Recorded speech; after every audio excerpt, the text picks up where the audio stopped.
Dear audience, Assalamu alaikum. Dear listeners, today we are celebrating 23rd of March. On this day, Muslim League had passed a historic resolution. It was passed at Lahore. The resolution aims seeking freedom for the Muslims of the Muslim subcontinent because the Muslims were subjected to the cruelties of Hindus. Finally, the resolution was passed on 23rd of March in 1947. Dear students, this remarkable day records the sacrifices of our forefathers. We should work hard for the progress of Pakistan. We should give social security to all non-Muslims.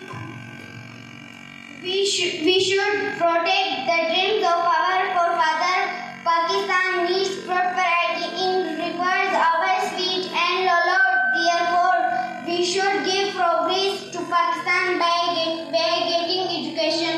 मंजिल से आगे बढ़कर मंजिल तलाश कर, मंजिल से आगे बढ़कर मंजिल तलाश कर, मिल जाए तुझको दरिया तो समंदर तलाश कर बसना.